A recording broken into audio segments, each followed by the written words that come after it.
The bus smelled like damp coats and old leather. I was 9 months pregnant, sweating under my jacket, clutching the railing as the bus rocked. When a seat opened, I lowered myself down, knees shaking, belly heavy. Then I heard him. "Why are you sitting? My mom's standing." Before I could speak, Kurt yanked my arm, hard. The whole bus fell silent. That's when an old woman's voice cut through the tension. "She's carrying life." "What are you carrying, ego?" I'll never forget that voice, because it woke something in me. Where are you listening from right now? Drop your city below. And don't forget to subscribe, because this is just the beginning. My name is Erin Mathers. I'm 34. I live in Raleigh, North Carolina. Or more accurately, survive here. I work as a financial coordinator for a mid-sized logistics company. I'm good at my job. Numbers never yell at you. They never call you selfish or stupid. They just balance. I met Kurt 5 years ago at a charity dinner. He was charming, witty, and just the right amount of broken. You know that type? The kind you think you can fix with enough love. We got married fast. And just as fast, he lost his job. It started with, "I'm just figuring things out," and turned into, "You're lucky I let you work." Then came his mother, Brenda. She moved in temporarily after her hip surgery. That was 3 years ago. The house I pay for became their kingdom. She ruled the kitchen. He ruled the TV. And I cleaned up after their mess. I was the income, the maid, the one who boiled tea every morning for Brenda because that's how Kurt likes it. Even while pregnant, even on days when my back throbbed and my feet burned, I still washed their dishes, still folded their laundry. I'd be slicing vegetables and Brenda would pass by muttering, "Pregnancy is no excuse for laziness." Sometimes I'd find my prenatal vitamins missing from the cabinet. Once I asked Brenda if she saw them. She replied without blinking, "You won't need them if you keep moving this slowly." Kurt never defended me. He'd either shrug or say, "She's old, let her talk." And yet I stayed. Because I wanted a family, because I thought enduring made me strong, because somewhere deep down I still believed he could change. Or maybe I was just scared. Scared of starting over, scared of raising a baby alone, scared of the silence that would follow if I left. They say love blinds you, but fear paralyzes you. And I wasn't just paralyzed, I was disappearing. Some nights I'd stand in the bathroom brushing my teeth and not recognize the woman in the mirror. The dark circles, the clenched jaw, the shoulders hunched like she expected to be hit even if no hand ever came. I kept telling myself, once the baby's here, things will get better. But deep down I knew better. You ever tell yourself a lie so many times you start believing it? Brenda's voice was my alarm clock. "Erin, the trash is full again." It didn't matter if I was sleeping, resting, or curled up with a hot compress on my back. She barked orders like I was the help. Correction, she spoke to actual housekeepers more politely. At 7 months pregnant, my body was sore. In places I didn't know could ache. My feet were swollen, my lower back felt like it was filled with gravel, and even climbing the stairs felt like scaling a mountain. But none of that mattered. There was always something to do. Wash the curtains, bleach the bathroom, scrub the microwave because Brenda saw a speck of something. Every morning I made her tea with 2 drops of honey and no lemon because lemon ruins the blend. If it was too hot, she'd let it sit, scowl, and mumble about my timing issues. If it was too cold, she'd dump it in the sink and ask me to try again with a brain this time. Kurt, he'd sit on the couch, phone in one hand, TV remote in the other. If I asked him to take out the trash, he'd groan, "I've been stressed lately. Can't you see that?" He was too stressed to help, but not too stressed to order pizza, play video games for hours, or scroll TikTok until 2 a.m. When I told him my ankles were swelling worse than last week, he said, "You're pregnant, not paralyzed." The irony, he hadn't touched me in months. No belly rubs, no gentle words, no connection, just demands and silence. I remember kneeling on the floor one afternoon, scrubbing the grout between the tiles because Brenda had complained it looked dingy. The tile cleaner stung my nose. My belly pressed into the cold linoleum.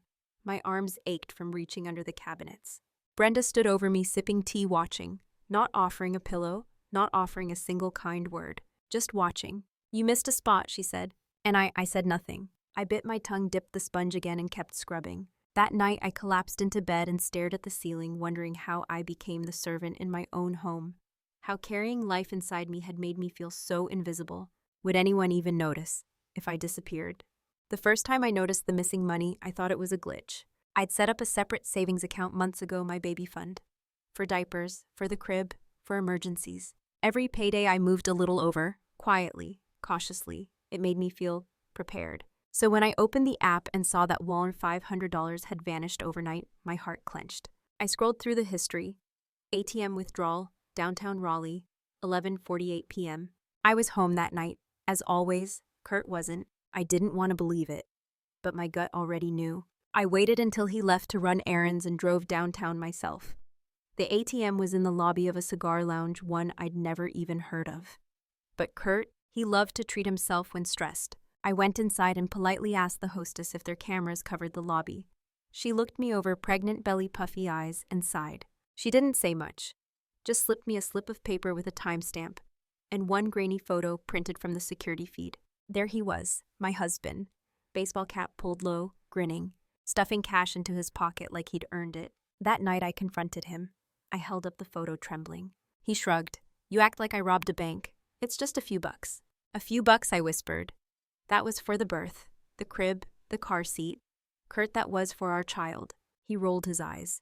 "You're being dramatic. You've got a job. Make more." I stood there stunned. Not because of the money, but because of the way he said it, like I was a faucet he could just keep turning on. He didn't feel guilty. He felt entitled. He walked past me like I was a wall, sat back on the couch, started scrolling. And that's when I realized it wasn't just neglect. It wasn't just laziness. It was betrayal. He wasn't building a life with me. He was draining one from me. What would you do if your partner stole from your unborn child? It happened over mashed potatoes. Brenda had made her famous meatloaf that evening. I offered to help in the kitchen, but she waved me off only because she didn't want me messing with her recipe. I set the table instead, one hand on my aching hip. Kurt was already at his seat, thumbing through his phone, barely glancing up. Dinner started in silence as usual. Halfway through, Brenda paused her chewing and tilted her head at me. "Erin," she said, "are you sure you should be eating that much?" I froze. My fork hovered in midair. She reached for the gravy boat nonchalantly, then added, "I mean, you're already looking swollen. Your ankles, your face, even your arms." Back in my day, we stayed slim through pregnancy. Tight, toned. Kurt snorted, a smirk, not a word in my defense. The room suddenly felt smaller, tighter, like the walls were leaning in. I looked down at my plate. The potatoes I had been craving all week now looked like cement. I swallowed hard, my appetite gone. "I'm carrying a child," I said softly, trying not to cry, trying not to shout. Brenda raised an eyebrow. "And that's no excuse to let yourself go. You're representing this family, Erin. You want Kurt to look at you and still feel proud, don't you?" He didn't even flinch, didn't even glance at me, just kept scrolling. Something inside me cracked. Not loud, not dramatic, but unmistakable, like the first fissure in a dam. I stood up slowly, my chair scraped the tile, my belly brushed the edge of the table. "I'm done," I said, "not just with dinner. With all of it. I'll clean up later," I added out of habit. Brenda scoffed. Kurt kept scrolling. I walked back to the bedroom, closed the door, and leaned against it. And for the first time in weeks, I let myself cry. Not because I was weak, but because I was tired of pretending I wasn't breaking. How long can a person shrink themselves before they vanish?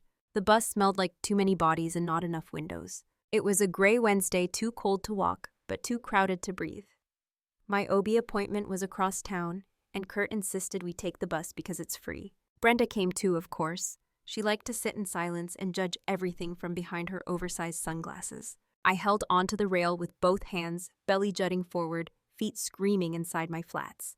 Every bump sent a jolt through my spine. I was exhausted. After 4 stops, a seat finally opened up. No one else moved. I looked at Kurt. He was scrolling as usual. Brenda stood behind him, unmoving. So I sat carefully, gratefully. I closed my eyes for half a second. That's when I heard it. "Why are you sitting? My mom's standing." Kurt's voice sliced through the engine noise, loud, sharp, designed to humiliate. Dozens of heads turned. I blinked, stunned. Before I could respond, his hand shot out, fingers clamping around my wrist.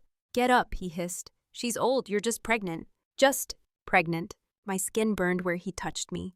Not because it hurt, but because everyone saw it. I felt it, the stares, the whispers, the quiet judgment.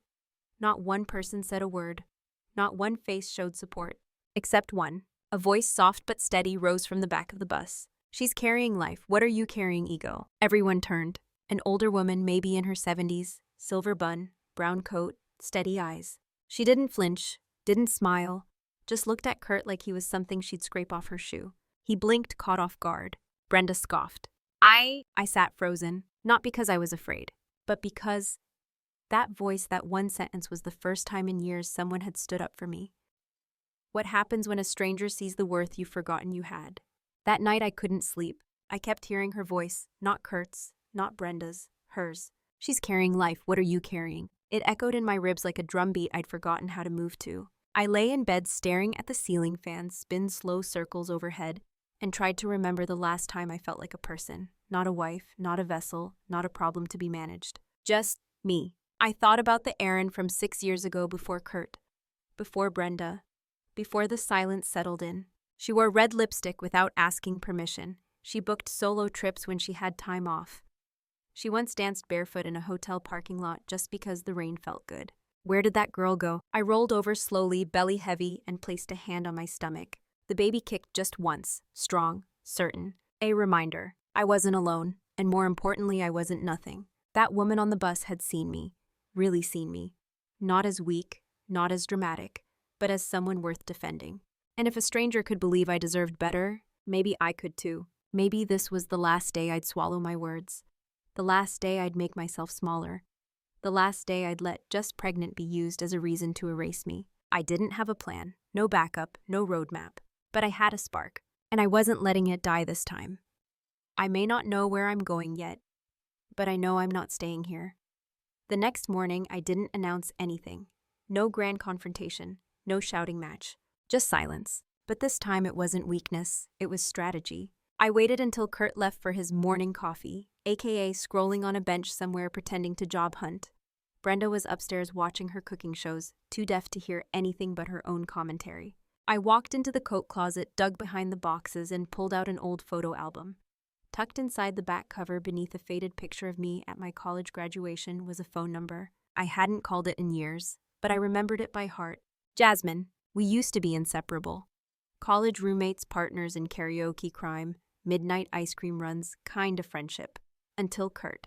He always said she was too opinionated, too loud, too independent. What he meant was she saw through him.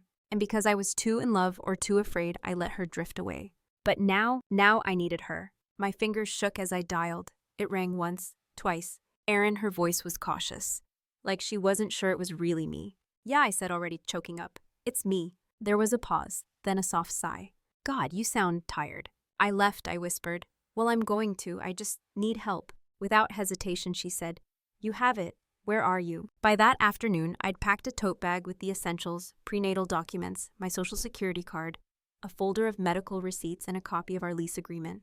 Everything else could burn. I didn't leave yet, not that day. Instead, I did what Kurt never expected. I smiled.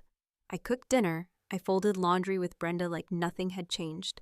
But in my free hand, I held power. I opened a new checking account in my name only, started redirecting my paychecks, called HR to change my emergency contact, updated my insurance login, and changed every password I could think of. Every task, every click felt like chiseling a brick out of the wall he built around me. That night, I tucked my tote under the bed and laid beside Kurt without touching him. He didn't notice, didn't ask, and I didn't care. Because for the first time in years, I was building something, but not for him. For me, and for the baby who deserved better than this house filled with noise and silence. Jasmine texted me later, when you're ready, doors open. I have clean sheets and banana bread. I cried at the banana bread part, not because I missed the food, but because I missed being loved like that. Unconditionally, without fear, without control. I stared at the ceiling that night and thought, it's not enough to want out. You have to choose out. Over and over. Until your feet follow where your heart has already gone. And then I was almost there. I left on a Thursday morning. The sky was still gray, but the kind of gray that felt clean, like something was about to begin. I told Brenda I had a doctor's appointment. She didn't even look up from her crossword. Kurt was still asleep, snoring with his mouth open, phone on his chest. I didn't say goodbye, not because I was cold, but because he'd never earned one.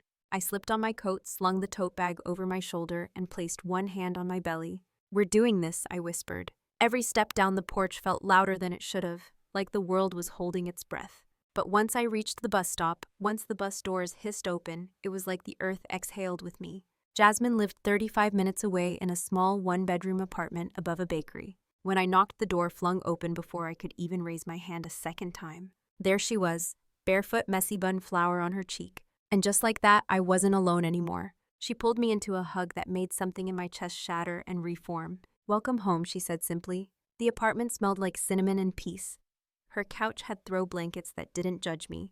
The tea was already steeping. The air didn't hold tension. No one raised their voice. No one made me small. I stayed curled on her couch for hours, barely spoke, barely moved. She let me be, but freedom doesn't stay quiet forever. Around 4 p.m., my phone started buzzing. Kurt, 7 missed calls, then 11. Then the text started. Where the hell are you? Your mother-in-law is worried. Don't be stupid, Erin. You're pregnant. Come home. We can fix this. You're just emotional. You're gonna regret this. I turned the screen over. Jasmine raised an eyebrow. Want me to block him? I nodded, and she did without a word. Later that night, she made grilled cheese and tomato soup. We ate in silence, legs tucked under throw blankets. The baby kicked, and for once, it didn't feel like a plea for help.